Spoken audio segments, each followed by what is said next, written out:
What's happening? Just working on building a better Vandal. What y'all want to talk about? Coach, it's Nick in Boise. We started to talk about defense on the last call. Mm-hmm. You talked about being a little bigger, stronger, and more experienced. What are some of the things that you're getting accomplished on the field this year that were missing last year? How was that experience? What's the translation? Well, you're seeing fewer big plays. I think you're seeing better assignment correct. That's helping with the experience. That's helping with guys understand what they're doing. We're performing better on third downs, and that's a big thing. Our takeaways are improved. We were first in the country a week ago. We're second in the country, I guess, in takeaways this week. But we're doing well there. We're getting better pressure on the quarterback. So, that pressure on the quarterback is helping. It helps to terminate some of the throw plays that have been affecting us, and I think we're playing some better coverage as well. Those things, and I think a stronger run defense. Though we still need to get some of those yards brought down. You know what I mean? How was I know it's Aaron Grimes has kind of stepped in and doing well. Just talk about his impact on that defense's improvement. Well, I think Aaron's doing a fantastic job. He's been competing his tail off. He was competing for it during camp, and he won himself back to starting jobs. Every time he got in a ball game, he showed up. You felt his presence, and he's hitting people, and he's playing full speed, and he's covering well. And I think that he's playing with a great deal of confidence, and he's flying around, and that's why he's having some success. And I think that competition. Anytime you have competition at a position, that's going to help you perform better at that position. And so that's a great positive we got going out there at corner right now. Coach, these WAC versus Mountain West games have any more meaning at all this year with all the realignment and the teams that are jumping ship? No, you can't. It can't mean anything more than every game we play is the most important game in the world, anyways, regardless of who we're playing. So it can't mean anything more to me. I like the fact that we've won our. We're on a 3-game win streak against the Mountain West Conference, and we got a chance to make it 4 this week. I like that a lot, but that's the competitiveness in you of what's going on.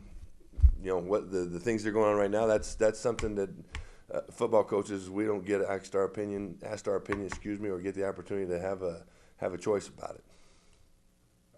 Getting ready to set out on kind of a long road trip. Last home game in over a month was last Saturday. Kind of a new challenge, I guess.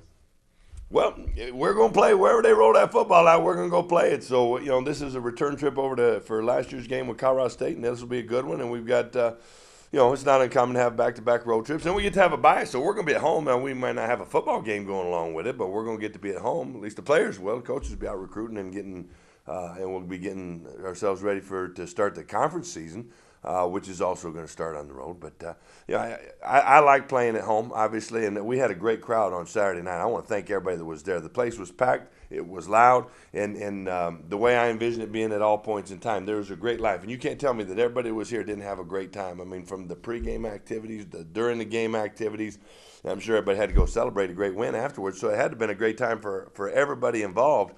But that's the atmosphere that I expect to see in the Dome. So am I looking forward to getting back here in the Dome again so that we see that again? Absolutely. We'll play the games wherever we get to go do it.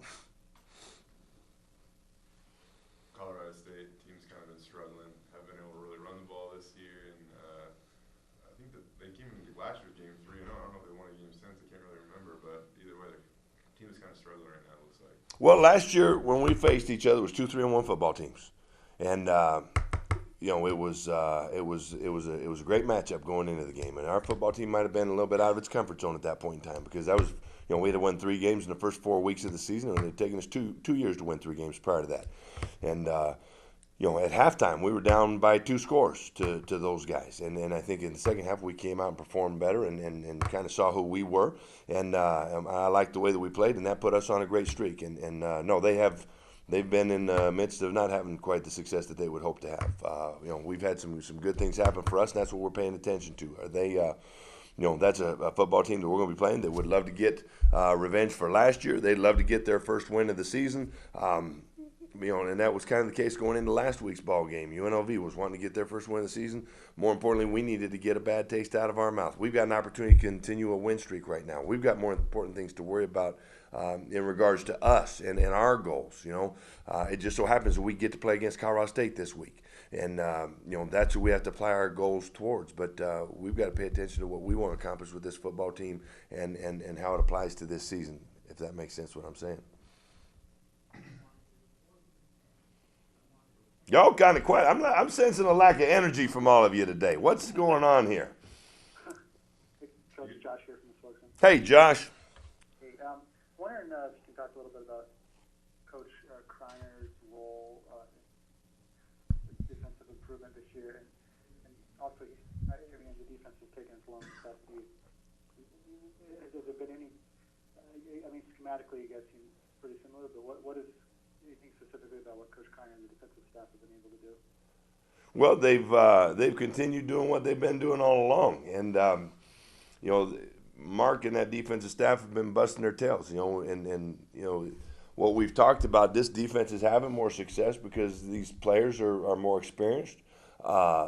They're better at what they're doing. They're bigger. They're stronger. They're faster, and they got a talented coaching staff that hasn't panicked in the process of working to grow them up. That they're continuing to get the chance to execute our package. I think one of the worst things in the world you can do is try to have a defense of the week or an offense of the week. If you're doing all that kind of stuff, you don't have something that you believe in.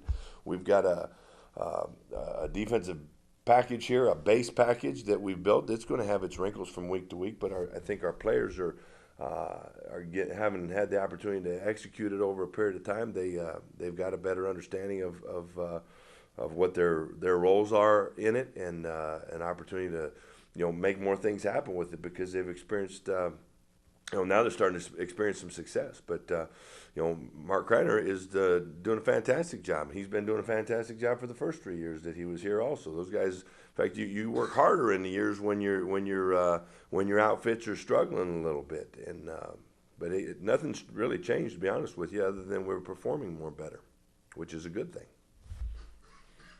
And is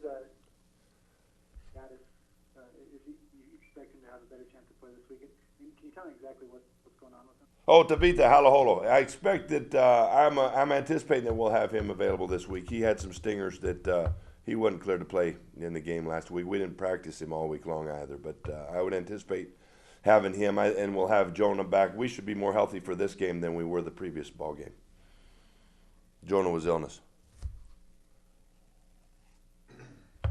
Will the Robb Akey fan base on this one be a little bigger than on normal road games, making your homecoming kind of? There'll be a few more folks out there. I think I'm having to try to come up with quite a few tickets for this one, but I'll have some family and friends that are going to be there for this game, and it'll be fun to go put on a show in front of them. Yes.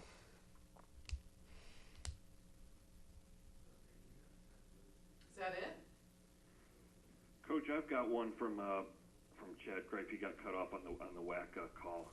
He's doing a story about Boise State's physical play. He's looking for a coach to talk about the myth that they're not physical, and was hoping to get some comments from you about how physical Boise State is.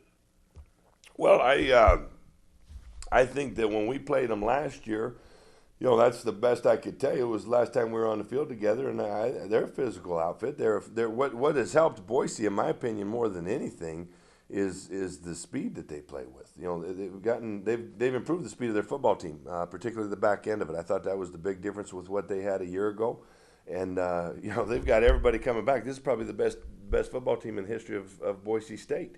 So as those kids are now a year older, more experienced, a year stronger in the weight room, I would expect that there would be more physical play in there.